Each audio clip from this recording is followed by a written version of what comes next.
Hello and welcome to another quick video tutorial with CampusFlow once again. So in this video, we are going to look at how to set up fees payment in CampusFlow, right? So what is going to happen is this. In this video, we are going to focus on how to set up online fees payment. And what is going to happen is we are going to log in as an admin and then add an accountant as a staff, right? So after adding an accountant, then we are going to log out as an admin and then log in as an accountant and do the fees payment setup. Like I said, it's going to be online fees payment for now. So once we are done with that, then we're going to go ahead and then log out as an accountant. And then in our next video, we are going to see how to set up the offline fees payment and also fees reminders. And at this point, I would want to believe you've already subscribed to CampusFlow, right? If you haven't done that, you can check the link in the video description and get your school subscribed to CampusFlow, right? You can also check on www.campusflow.school to get your school subscribed. All the videos that will guide you step by step on how to set up or have your school subscribed on CampusFlow will be hooked in the video description, so you check them out and follow step by step and have everything up and running on CampusFlow. Now let's delve right onto my PC and let me guide you step by step on how to set up online fees payment as an accountant. Let's check on that. So now here I am on my PC right now. So what I'm going to do is to log in as an admin. Okay, so I just click on login. So this is my dashboard. So what I'm going to do is to first of all add another employee who is an accountant. So I'll just click on employee, and from there I'll click on add employee.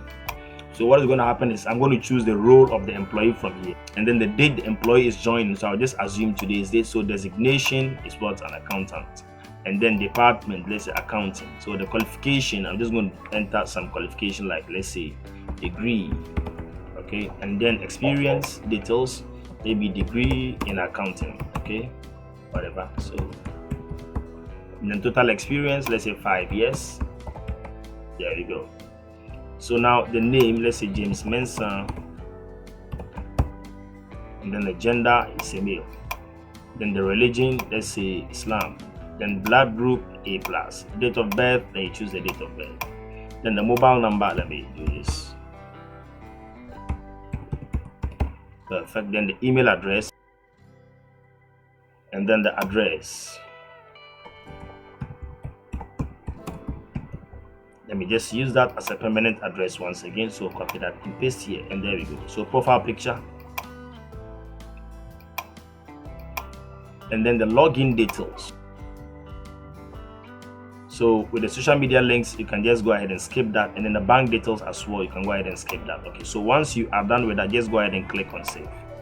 So now, as you can see, we have just added another employee who is an accountant. So what we are going to do right now is to log out as an admin and then log in as an accountant and begin fees payment setting up. That is the online fees, as I stated. So now let's check that. So now what I'm going to do is to log out as an accountant. So I just click on log out from there. There we go. So from there, what is going to happen is we're going to log in as an accountant. So click on this. Perfect. So now here we are logged in as an accountant, right? So this is where we can then go ahead and then set up fees payment. But before we do that, I would want to log in as a student, the one we are going to use as a quick demo to do the fees payment after setting up fees. Okay, so what I'm going to do is to log in as that student, and let's see the student dashboard as to whether the fees has been allocated or not. So let's log in. So I'm logged in here as a student. So let me just go to fees history. Let's click on that, and then you can see no fees have been allocated. So for now, everything is empty. So now let's log out. We'll be coming back here to see what's going to happen after setting up fees and then allocating fees. So here we are logged in as an accountant here. So now to set up fees, what's going to happen is you go to student accountant, you click on that. So you go to fees type, you click on this. There we go. So now what is going to happen is you click on add fees type. So you click on this. So the name of the fees. Okay, so I already have some sample ones drafted here. Let's say the tuition fee. Let me just choose that. And then the description is, let's say, tuition fee. Let me just use the same thing as the description, tuition fees, and then click on save. Add another. We also have, let's say, extra classes. They're perfect. And then there you go. So here say extra classes. Okay, let's extra classes fees, and let's click on the save. Let's say registration fees. So all the various type of fees you have in your school, you just go ahead and do that. Okay, registration fees,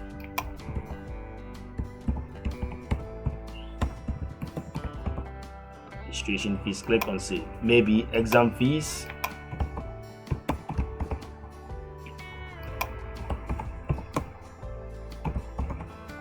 just click on save. Maybe ICT lab fees, and then T lab fees. There we go. So I think this is enough for quick demo, right? So whatever fees type you have in your school, you go ahead and add all of them. There we go. So now we have our various fee types we just captured. So now the next thing to do is to group the various fees according to probably levels or section, okay, or maybe classes. So to do that, we go to fees group, click on that. So now we click on add fees group. Okay, so now here let's assume that this particular group is for, let's say, the first class. Let's say class 1. Okay, so let's say this is for class 1 fees, or yes, class 1 fees. Class 1 fees. Perfect. So now all these fees that we've added, any of them that the class 1 student or student in class 1 will have to pay, you have to make sure to check it. But if you think all of them fall under this category, they all have to pay all this type of fees, then you go ahead and check this to select all for that.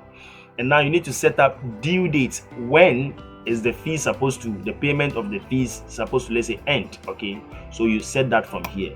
So let me just say I'm saying March, this is the ending of March. Okay, let's say that is 31st for this, and all of them the same thing, and then 31st, this one as well. So you just set the due date, the date you think the payment of all these fees should end. So you set that. If they all varies too, you choose the various dates for them all. So there we go. So now for class 1, how much are they paying for tuition fees? Since each and every class is going to be different. For class 1, how much are they paying for tuition fees? So you set that from here. Let's say they're paying 100. Then extra classes, let's say 20 cedis. And then registration fee, let's say 50 cedis. And then exam fees, let's say 120 cedis. And then ICT lab fees, let's say 70 cedis. So if this is what class 1 has to pay, so you enter all that for class 1. Okay, so because the fees group is for class 1, this is what the class 1 student would have to pay. So now you click on save. Another group you have is probably, let's say, class 2. Or I can assume if you would want to put them into maybe levels like lower primary, upper primary, and then KG, senior high, and all that equally, you can do that. So let me just show you something. When you come here, let's come to edit. So now I'm not going to say class 1, however I'm going to say lower primary. Okay, so this covers class 1, class 2, class 3. Okay, sorry, here we go. Lower primary. So this is the name of the group. So this covers all the lower primary students, not only class 1 or class 2 or class 3. Okay, so it involves all the students and the lower primary. So let's say lower primary fees, let's call it lower primary fees. Okay, there we go. So what I'm going to do is to click on update, and now we move on to add out of the upper primary. So let me just call it upper primary. So this involves students from class 4, 5, and 6. So let's say upper primary fees. Upper primary fees. So if they all have to pay all this type of fees, then you check all that. Those that they don't have to pay, you uncheck them. No. So now the due date, let me just set the due date to be the same for simplicity's sake. There we go. Now the amount they are supposed to pay, lower primary. So let's say the tuition fee for them is 200 cedis. Extra classes, let's say it's 150 cedis. Registration fee, let's say it's 120 cedis. Exams fees, let's say 200 cedis. And then ICT lab fees, let's say it's 100 cedis. There we go. So once you are done with that, you are comfortable, click on save. So now we have 2 fees group types that we can work with. This is enough for demonstration. Okay, so now let's go to fine setup. Okay, now the fine here has to do with if the due date has elapsed, maybe there will be some percentage they would have to pay as a form of fine or like a punishment for not paying within the given date. So if you would want to include something like that, you go ahead and click on add fine. So here the group name, let's say this is for lower primary. So the fee type, which one are you going to probably introduce the fine on? Let's say it's going to be for tuition fee. Let's assume that. And then the fine type is going to be in percentage. Okay, so the value, let's say 20%. So just write 20%, or just 20% is okay. So the frequency, some number of days. Okay, let's say daily. Okay, so within some number of days, if they fail to pay within the due date, then they are going to pay 20% of the tuition fee in addition to the tuition fee itself. Basically, that is that. So you click on save. Okay, so this is just should be 20. So sorry, say 20. To take out the percentage sign, and there we go. So you can set up fine for all other fees type you are having. So now that we are done with that, we need to allocate fees to the various classes now. Okay, now we have them grouped neatly, and then the various fee types are set up. So now let's allocate them. So now you click on fees allocation. Then from here you filter to choose the class. Let's say class 1, the 4 and the lower primary, then class 1A, and then lower primary, and then click on filter. So all students under that class, what is going to happen is you just go ahead and check this to check for all of them, meaning they all have to pay all this type of fees. Okay, so now you go ahead and click on save. Now it has been saved. Okay, so all those in class 1 are going to pay the fees for the lower primary. So now we filter for class 1 again, and then class 1B, they fall under the same thing. So we filter again. Since we don't have any for this particular class, if they were to be students, you go ahead and assign them to the same fee types, class 3, and do that for all the lower primary. So now let's move to the next class. Let's say class 2, then class 2A, and then they also fall under lower primary. So let's filter. So we have this one student. So what is going to happen is to make sure to check this and then save. So this will check for all students, meaning they all going to pay the same type of fees.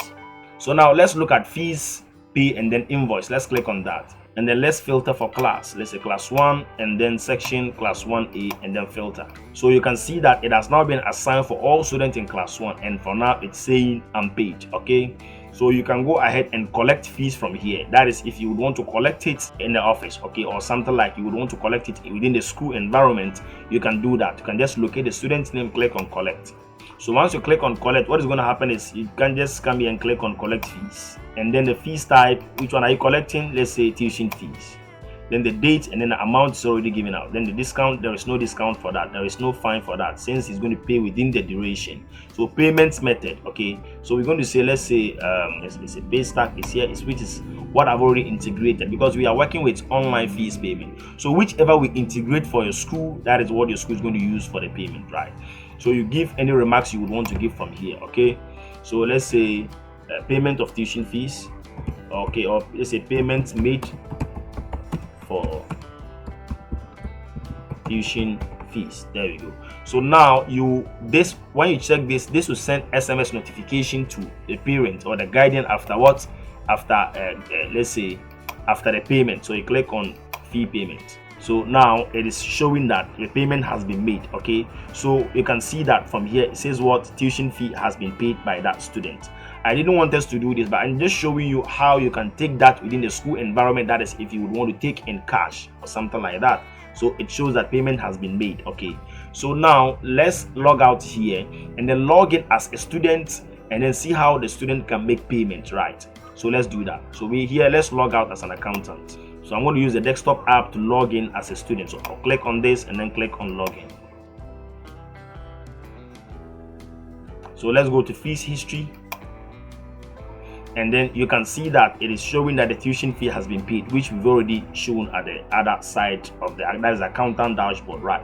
So now let's say we would want to pay another fees. Okay, so let's look at the payment history. When you click on payment history, you realize that this one has been paid. Okay, the tuition fee has been paid. So perfect. So everything is showing that perfectly. So the balance is now 260 out of the total fees is 360, and then 100 cedis has been paid as a tuition fee. There is no discount, there is no fine for now, and the balance is now 260. Okay, so now let's go ahead and make another payment as students.